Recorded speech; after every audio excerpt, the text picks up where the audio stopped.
Welcome to the second episode of Pencil It In, a sports business series focused on the past, present, and future of the industry.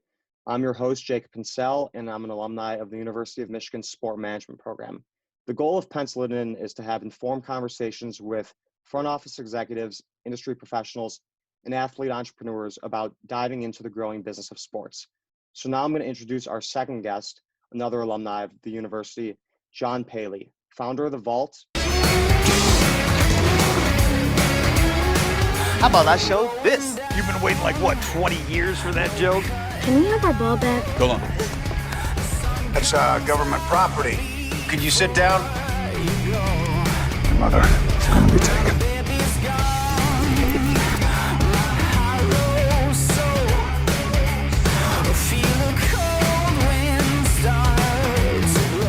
An award-winning advertising agency and full-service production and post-production house, staffed with writers, designers, directors, and producers, and has major clients such as the NHL, NFL, Under Armour, Fox, and many, many more.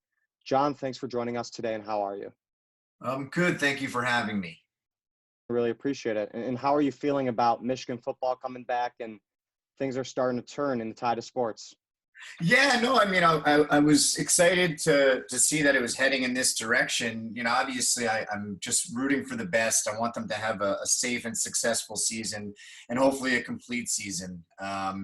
Who knows what will happen, but I think wins and losses in 2020 is probably secondary. Yeah, I agree. They got to stay healthy, and we're moving day by day right now. So it's a great point. Prior to founding The Vault, you worked at many prestigious advertising agencies and on various high-profile accounts. I just want to hear a little bit about your career path and what led you to founding the company. Cool. Yeah. You know, my career path is a classic story of working my way down. So I started working at a very, very big company called Ogilvy and Mather. And I was in a department there that was tasked with media planning and buying. So telling and advising and executing clients' media work. So deciding at that time where to go in terms of print and television, radio, outdoor, guerrilla, etc.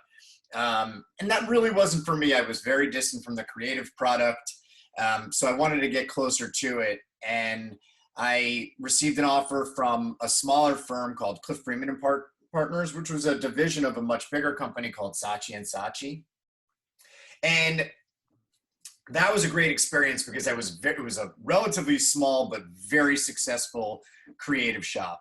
And I was an account person there, which means I sort of sat in the middle of it all. I was able to coordinate with media people, creative people, producers, strategists, and really get a lot of client interaction.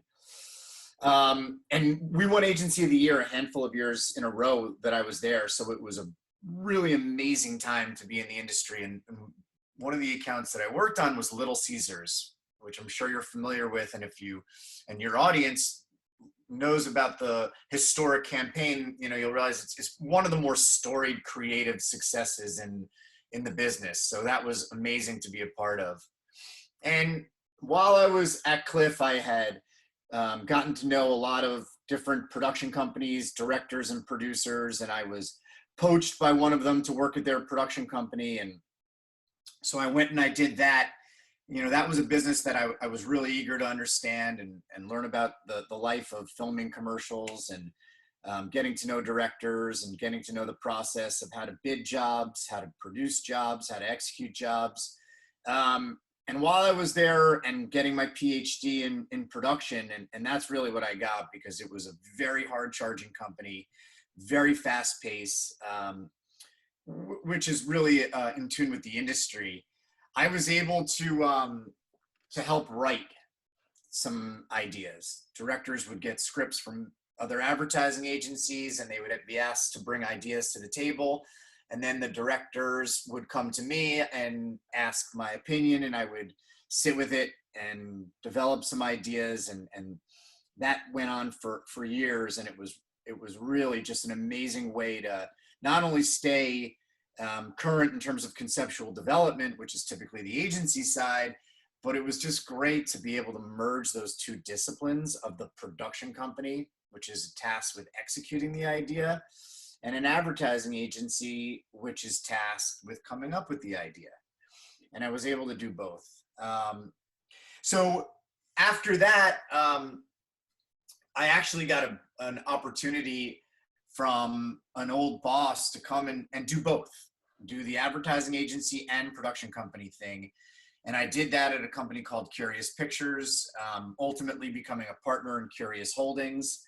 And then in 2010, or towards the end of 2009, my partnership agreement was up. So I decided to sell my interest in the business, and I opened up the vault January 1, 2010. And I took all my team members, and we're all the original founding members are still together to this very day. So it's been a great run.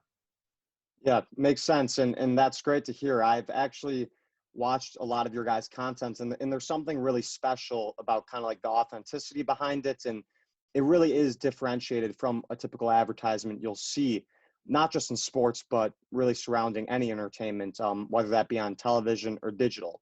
So I think when coming into the vault, I'm very curious because I see a lot of the content is around sports and using, whether that be athletes or analysts, whoever it may be. Do you always have the intention of kind of merging your love with sports with your talent in advertising and in story writing or campaign writing? Or did that evolve over time and you really found a spot doing advertising specifically within the sports industry? You know, it happened organically, but maybe not. You know, do things happen organically, or is it because I did have a passion for sports marketing? When I was growing up, I used to love filming. My friends and I do sports videos. And I fell in love with sports marketing. I love the competition that companies played themselves out in within the sports marketing world, whether it be Pepsi Coke, which still exists to this day, or Apple IBM, which is obviously not as much of a competition these days, or Nike Adidas. And back then it was Nike Adidas Reebok, which Reebok has now been replaced as a much distant third player, Under Armour. But it's, you know, it fell into my lap to have the opportunity to talk to a client, which was ABC Sports and their sister company ESPN, about some ideas. And while I was very familiar with coming up with ideas for all sorts of brands, I think it was a very natural fit for me to go and sell sports. And a lot of the work that you guys have done, at least from what I've seen, has been with ESPN, and they really do have their kind of touch to the advertisements.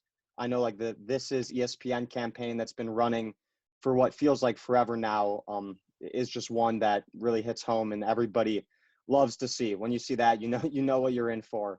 So now kind of like shifting back to like some of the details about the vault, I thought it was really interesting how you mentioned that the core founders are still together. And I'm sure being in the advertising space, one that I know a little about being in the agency and advertising space, that there is a lot of turnover within companies. So how does having that kind of tight glue between you guys and being a relatively small company compared to like the behemoths like Ogilvy, Saatchi and Saatchi, like you mentioned, how does that allow you to really like serve your clients in the way you want to? And what do they really appreciate about that compared to when their message may get lost working with a larger ad agency? Yeah, I mean, we have our philosophy, which is to grow the business, but try not to grow the headcount. Do our best to not grow the headcount. And it's, you know, having the right employees, not just employees. We were, and at least my motto from day one, I was always very hip to the idea that we could do a lot more if we just cut out a lot of the bureaucracy. You don't need layers and layers of bureaucracy that traditional agencies have to come up with a great idea. And sometimes, more often than not, especially when I worked at the large shop and the medium-sized shop, is I saw that the idea would get kind of beaten up. You know, the more it got through the agency, and it started out so strong, and then everybody wanted to put their hands on it. So I felt like it was not only financially advantageous, but creatively advantageous and speed advantageous, if you will. There was no downside to killing killing those layers of bureaucracy. What sometimes we do is bring in minds, you know, people who can just come in, you know, slam home ideas, and then leave. So we don't have to carry that overhead, but we still get exactly what we need in terms of fresh thinking. Efficiency is definitely a very important thing. And I think killing the bureaucracy, and you mentioned things get beaten up. It's interesting how sometimes the person that comes up with the idea ends up having no say in how it looks once it gets on screen. And I think in a smaller company, one where everyone's opinion's kind of valued and you're really bringing in people to get the job done, it really helps get kind of the correct results there. So I just want to talk a little bit about some of the campaigns you've done. And I'm going to show some of the campaigns built into the video. And one I want to bring up is what you've done with the NHL in the past, corporate social responsibility, which is definitely a growing field within the sports industry. And I'm talking about the Thank You Hockey campaign.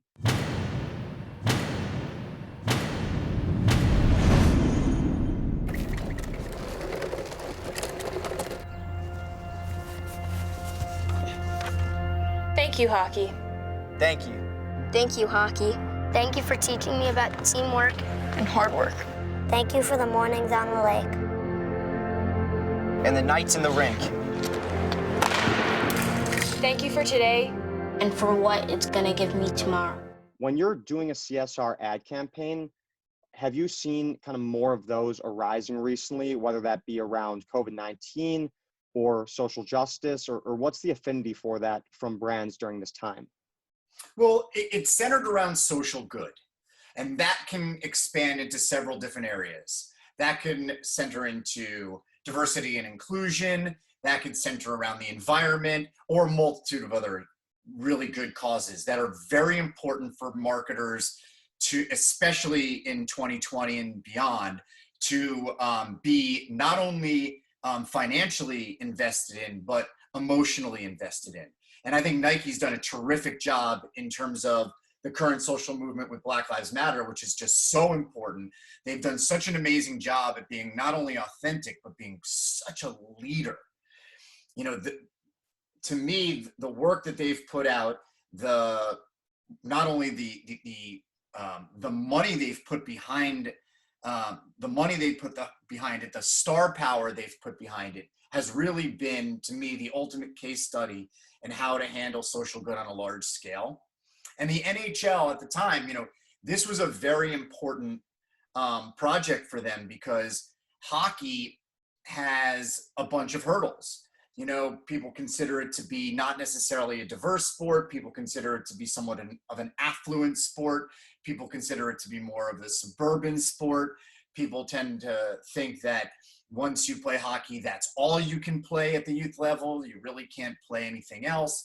And that's not positive, especially in this day and age where people are benefit so much more from diversity in not only in their sports, but in who plays it and how they play it and where they play it. So this was a video that was really meant to dispel all of those, all of what people thought about the game. And it was meant to really tell the truth about it. And that is that hockey, you know, people that do play don't necessarily just play hockey, and they don't just necessarily play it in the suburbs, and you don't have to be wealthy to play it. And a lot of these people get a lot out of hockey, and we wanted to thank them. And this was the piece. Surely. And it was a phenomenal video. And I agree that NHL has taken positive steps. This video is one of many. And there's obviously still work to do, but it's great to see you guys stepping up in that light and really helping out there. And I think the sports industry, Nike, as you mentioned, the NBA is another example, really leads, and you see others following suit. And it really is a beautiful thing to see. So another campaign I want to bring up, which I thought was just phenomenal, is the Universal campaign focused on the Grinch movie. I mean, you had some big time personalities coming into that room. J.R. Smith, Draymond, Joel Embiid. I mean, I don't know if you had them all in at the same time, but I hope no fists were thrown or anything like that. Some rivalries out there. But when you have like big time athletes on your set, as you guys often do across campaigns, I'd assume some of them kind of have an image of how they want to be portrayed, and they bring their own personalities into it, maybe more now than ever. So what is the balance between when you're creating the advertisement between their vision and then what the studio is shooting for at the same time? And how do you balance that? Yeah, I mean, look, the studio has a goal, and that is to make sure that the sports fans aware of the movie in a positive light. And it's ESPN's job to get them there, and it's to get them exposure to the sports fan and to make sure that they're delivering it in an authentic way, in a way that sports fans are going to resonate and be attracted to. So it's our job to bring that to life, right? So when you think about all that goes involved in a large scale production, the answer to your question is yes. We had all three of them there at the same spot, in the same day, but never at the same day part. So when they rolled in, we were ready to shoot them. We were done shooting with another athlete and we were ready to shoot the second. When we were done with the second, we were ready to shoot the third. So they were all, one thing that's very valuable to celebrities is their time. Of course, getting paid is important, but their time is very limited and they want to be able to do things quickly, and they're more likely to say yes to something that involves 2 hours than 8 hours. So what we did was we took over an entire gym, and then we were able to transform 2 of those settings into things that weren't gym-like. So a film room and a cafeteria or some sort of a cafe for J.R. Smith. So it really worked well. And in production, you're always looking for those efficiencies and you're always looking to get clever. And if you have to take over a gym and then potentially build a room or bring an art department to take over and have another room look like another room, that's a lot more efficient than taking over another location a few blocks away. You don't have to move the crew. It's only one location fee, and it's just a little, magic in art department.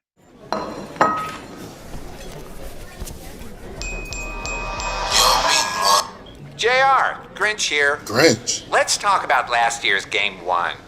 Yikes. Dude, it was last year. Let it go. You're right. No turning back the clock now, huh? Not funny. Only time will tell how...